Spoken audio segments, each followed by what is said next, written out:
بسم اللہ الرحمن الرحیم نحمده ونصلی علی رسول الکریم۔ بہار اردو، حصہ تیسرا، سبق نمبر 11، بغداد شریف۔ جھوٹ نہ بولنا۔ عرب میں ایک ملک عراق کہلاتا ہے، اس میں ایک قصبہ جیلان ہے۔ اب سے سینکڑوں برس پہلے ایک ایماندار بچہ عبدالقادر جیلانی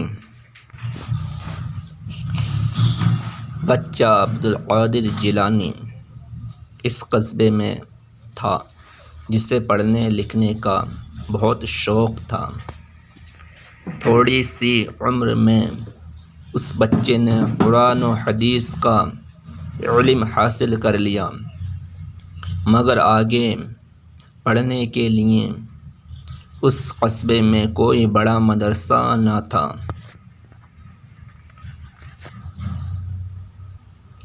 اس زمانے میں شہر بغداد میں بڑے بڑے مدرسے قائم تھے، جہاں دور دور سے پڑھنے والے آ کر تعلیم حاصل کرتے تھے۔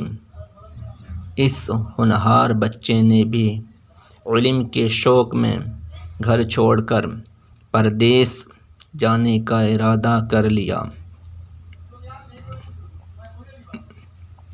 اپنی ماں سے بغداد جانے کی اجازت مانگی۔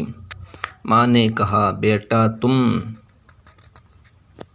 کو اکیلے بھیجنے کو تو میرا دل گوارا نہیں کرتا، مگر کیا کروں، تم علم حاصل کرنے جاتے ہو، اس لیے میں تم کو اجازت دیتی ہوں،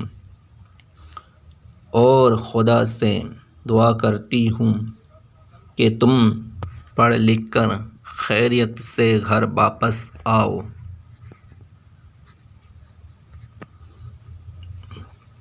اور میری آنکھوں کو روشن کرو۔ میرے پاس کیا ہے جو میں خرچ کے واسطے تم کو دوں؟ یہ 40 اشرفیاں میں نے محنت کر کے جمع کی ہیں، میں ان کو تمہارے لبادے کے استر میں سی دیتی ہوں۔ جس وقت کسی مصیبت کا سامنا ہو تو ان کو اپنے خرچ میں لانا۔ ماں نے چلتے وقت لڑکے کو نصیحت کی کہ بیٹا کیسا ہی برا وقت آئے، جھوٹ ہرگز نہ بولنا۔ سچ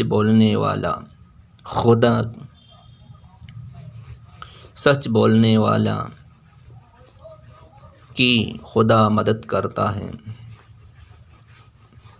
اور وہ ہمیشہ خوش اور کامیاب رہتا ہے۔ بچے نے ماں کو سلام کیا اور دعائیں لے کر بغداد جانے والے قافلے کے ساتھ روانہ ہو گیا۔ قافلہ بھی چند ہی منزل گیا ہوگا کہ راستے میں ڈاکوؤں نے آ گھیرا اور لوٹ مار شروع کر دی۔ ڈاکو ایک ایک آدمی کو پکڑ کر اس کی تلاشی لیتے اور سارا روپیہ پیسہ چھین لیتے۔ جو شخص اپنی نقدی نہ بتاتا اس کو سخت تکلیفیں پہنچاتے تھے۔ جب اس لڑکے کی باری آئی اور تلاشی لی گئی تو ڈاکوؤں کو کچھ نہ ملا، لیکن جب اس سے پوچھا گیا تمہارے پاس کچھ ہے تو اس نے سچ کہہ دیا کہ میرے پاس 40 اشرفیاں ہیں۔ ڈاکوؤں کو اس بے مثال سچائی نے حیرت میں ڈال دیا اور وہ لڑکے کو اپنے سردار کے پاس لے گئے۔ انہوں نے سردار سے کہا، یہ لڑکا جس کے ساتھ نہ کوئی آدمی ہے نہ کچھ سامان،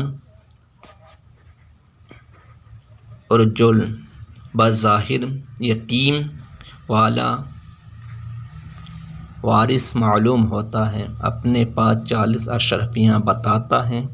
سردار نے لڑکے سے کہا اگر 40 اشرفیاں تمہارے پاس ہیں تو بتاؤ کہاں ہیں؟ آپ نے بتایا کہ وہ میرے لبادے کے استر میں سلی ہیں۔ سردار نے لبادہ اتار کر دیکھا تو معلوم ہوا کہ لڑکا سچ کہتا ہے۔ سردار نے کہا لڑکے اگر تم ہمیں خود نہ بتاتے تو ہم کبھی معلوم نہ کر سکتے تھے کہ اتنی بڑی رقم تیرے پاس ہے۔ آپ نے جواب دیا چلتے وقت میری ماں نے حکم دیا تھا کہ بیٹا کسی حالت میں جھوٹ نہ بولنا، میں اس حکم کے خلاف کیوں کرتا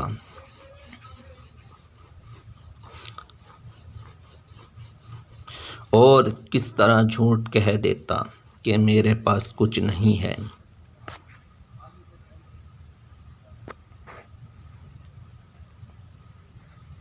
آپ کے اس جواب سے ڈاکو اور ان کے سردار کی تو جیسے کایا ہی پلٹ گئی۔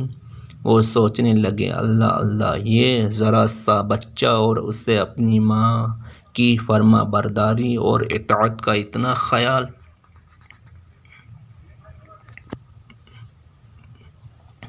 ایک ہم ہیں کہ اپنے پیدا کرنے والے اور اپنے پالنے والے کے حکم کا ذرا سا لحاظ نہیں کرتے، دن رات جھوٹ بولتے، فریب و مکر کرتے، غریبوں کو ستاتے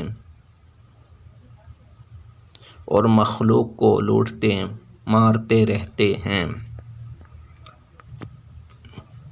ذرا خوف نہیں کھاتے کہ قیامت کے روز اسے کیا منہ دکھائیں گے؟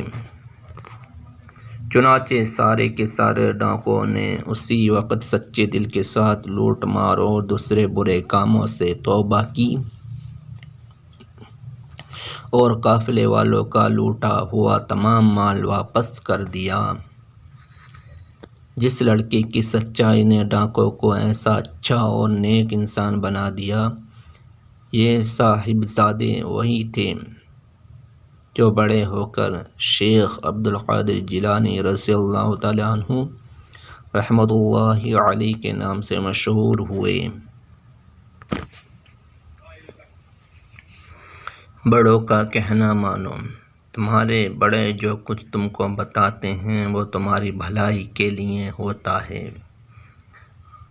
وہ نہیں چاہتے کہ کوئی بات یا تمہارا کوئی کام ایسا ہو جس سے تم کو ہی نقصان پہنچے یا کوئی دیکھے تو تم کو برا کہے، کیونکہ تم کو ابھی اتنی سمجھ نہیں ہے کہ برائی بھلائی کو پہچان سکو۔ وہ بڑے ہو کر برائی اور بھلائی کو اچھی طرح سمجھ گئے ہیں۔ مثلاً وہ تم کو بتاتے ہیں کہ تیز دھوپ میں پھرنے سے آدمی بیمار ہو جاتا ہے، اس لیے دھوپ میں مت پھرو، یا سر اٹھا کر چلنے سے آدمی ٹھوکر کھاتا ہے اور چوٹ آتی ہے، اس لیے ہمیشہ نیچے دیکھ کر چلو۔ اسی طرح وہ تم کو تمام ایسی باتوں سے بچانا چاہتے ہیں جن سے تم کو تکلیف یا نقصان پہنچنے کا اندیشہ ہے۔ وہ تم کو پڑھنے کی تاکید کرتے ہیں تاکہ تمہارا علم اور سمجھ زیادہ ہو۔ بے پڑھا آدمی جانور کی طرح ہے، پڑھنے سے آدمی بنتا ہے۔ ابھی تم بچے ہو اس لیے پڑھنے سے گھبراتے ہو، مگر جب بڑے ہو جاؤ گے اور بے پڑھے رہ جاؤ گے تو بہت پچھتاؤ گے۔ اس وقت تمہیں اپنے بڑے یاد آئیں گے جو تمہیں پڑھانا چاہتے تھے، مگر تم نے اپنے وقت کھیل میں کھو دیا۔ اس وقت پچھتانے سے بھی کچھ نہ ہوگا، کیونکہ بچپن ہی میں پڑھ سکتے ہو۔ بڑے ہو کر تو تم بھی ماں باپ کی طرح دنیا کے دوسرے کاموں میں لگ جاؤ گے، پھر پڑھنے لکھنے کی فرصت کہاں؟ استاد بھی تم کو پڑھاتے ہیں اور اچھی باتیں بتاتے ہیں، وہ بھی ماں باپ سے کم تم سے محبت نہیں کرتے۔ تمہیں چاہیے کہ ان کی عزت کرو۔ وہ جو کچھ پڑھائیں اس کو توجہ سے پڑھو، اور جو کچھ سمجھائیں اسے دھیان دے کر سنو، پھر اپنا سبق یاد کر کے سناؤ۔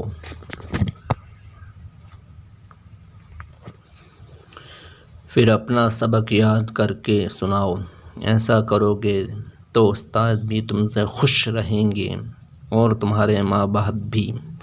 اس کے علاوہ پڑھ لکھ کر تم آدمی بن جاؤ گے۔ اگر ماں باپ نے کوئی دستکاری سیکھنے کے لیے تمہیں کسی کے سپرد کر دیا ہے تو وہ دستکاری سکھانے والا بھی تمہارا استاد ہے۔ اس کی خدمت کرو گے اور محنت سے کام لو گے تو وہ بھی تم کو دل سے کام سکھائے گا، اور اس کا نتیجہ یہ ہوگا کہ کام سیکھ کر تم بھی دوسروں کی طرح روپیہ پیدا کرنے لگو گے، جس سے تمہاری عزت بڑھے گی اور گھر کی ضرورتیں پوری ہوں گی۔ یاد رکھو کہ بے علم بے ہنر کی عزت نہ اپنے کرتے ہیں اور نہ پرائے۔ نہ ایسے لوگ اپنی زندگی دنیا میں اچھی طرح بسر کر سکتے ہیں، بلکہ ہمیشہ غریب دوسروں کے محتاج رہتے ہیں۔ اس لیے بڑوں کا کہنا مانو، پڑھنے لکھنے میں دل لگاؤ، علم حاصل کرو اور اسی کے ساتھ کوئی ہنر بھی سیکھو تاکہ تم دنیا میں عزت اور فراغت کے ساتھ زندگی بسر کر سکو۔